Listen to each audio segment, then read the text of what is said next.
ఏకాదశి విశిష్టత ఏంటి? పురాణాలు ఏం చెబుతున్నాయి? వైకుంఠ ఏకాదశి ఈ పండుగను తెలుగు నెలల ప్రకారమే జరుపుకున్నా. ప్రతి ఏడాది డిసెంబర్ నెలాఖరు లేదా జనవరి నెలలో ముక్కోటి ఏకాదశి వస్తుంది. వేకువజామునే లేచి ఉత్తర ద్వారం గుండా వెంకటేశ్వర స్వామిని దర్శించుకోవడం సాంప్రదాయంగా వస్తోంది. అసలు వైకుంఠ ఏకాదశి అంటే ఏమిటి? ఎందుకు ఇవాళ ఉత్తర ద్వార దర్శనం చేసుకోవాలి? పురాణాలు ఏం చెబుతున్నాయి? మార్గశిర మాసం శుక్లపక్షంలో వచ్చే ఏకాదశిని సర్వేకాదశి, వైకుంఠ ఏకాదశి, ముక్కోటి ఏకాదశి అంటారు. ఈసారి వారం జనవరి 10 ఏకాదశి వచ్చింది. పుణ్యతిథి కావడం వల్ల దీన్ని మోక్షద ఏకాదశిగా పిలుస్తారు. ఇది సూర్యుడు ఉత్తరాయణంలోకి ప్రవేశించడానికి ముందు వచ్చే ఏకాదశి. చింతామణి వలె సమస్త కోర్కెలు తీర్చే, పాపాలను హరించి మోక్షాన్ని ప్రసాదించే రోజు కావడంతో దీన్ని మోక్షద ఏకాదశి అని కూడా అంటారు. మహావిష్ణువు గరుడ వాహనుడై 3 కోట్ల మంది, ముక్కోటి దేవతలతో కలిసి భూలోకానికి దిగివచ్చి భక్తులకు దర్శనమిస్తారు గనక దీనికి ముక్కోటి ఏకాదశి అని పేరు వచ్చినట్టు అష్టాదశ పురాణాలు పేర్కొంటున్నాయి. ఆ రోజు ఏం చేయాలి? వైకుంఠ ఏకాదశి రోజున ప్రతి ఒక్కరూ బ్రాహ్మీ ముహూర్తంలో లేచి స్నానాదులు పూర్తి చేసుకోవాలి.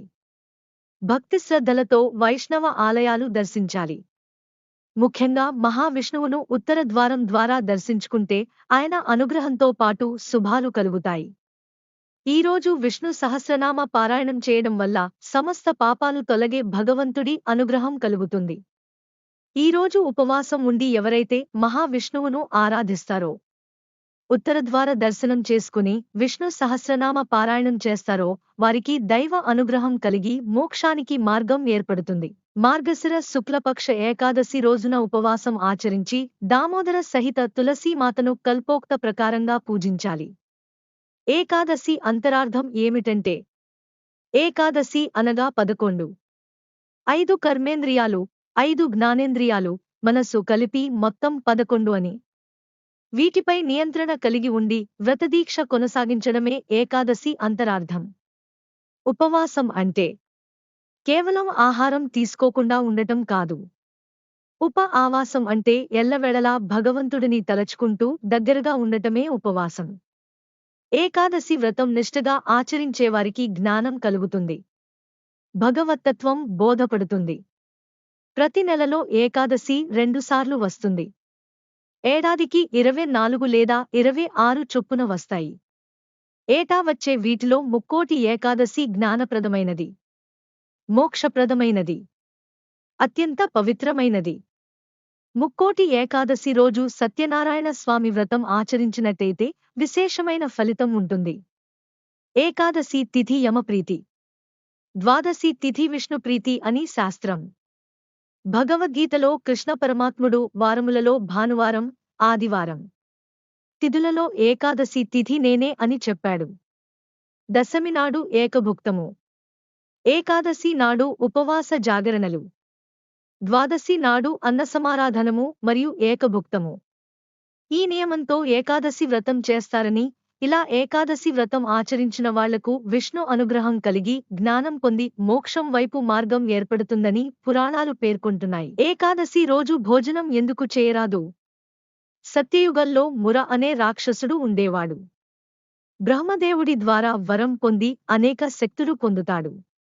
ప్రజలు, విష్ణు భక్తులు దేవతలను హింసించడం మొదలు పెట్టగా అతడి బాధలు తట్టుకోలేక దేవతలు, ఋషులు కలిసి శ్రీ మహావిష్ణువును ప్రార్థించగా మహావిష్ణువు మురతో యుద్ధం చేస్తాడు.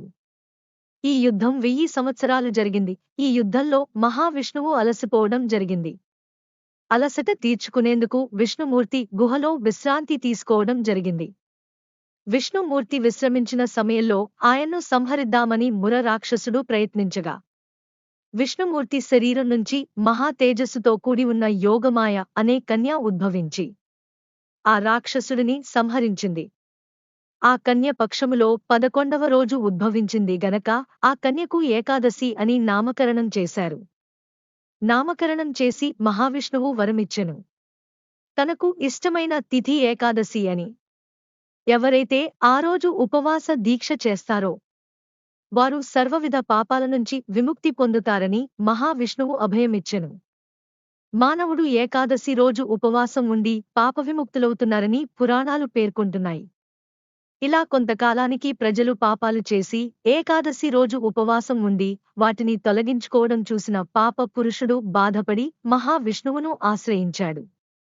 అప్పుడు మహావిష్ణువు అతడికి నీవు ఎక్కడ ఉండాలో చెబుతాను. ఏకాదశి రాత్రి చంద్రోదయ సమయాన 3 గ్రహాల కలయిక జరుగును. ఆ రోజు రాత్రి ఎవరైతే ఆహారాన్ని తీసుకుంటారో వారినే నువ్వు ఆశ్రయించు. ఎవరైతే ఆత్మోన్నతికి ప్రాధాన్యత ఇస్తారో వారు ఎలాంటి ధాన్యాలు భుజించరాదు.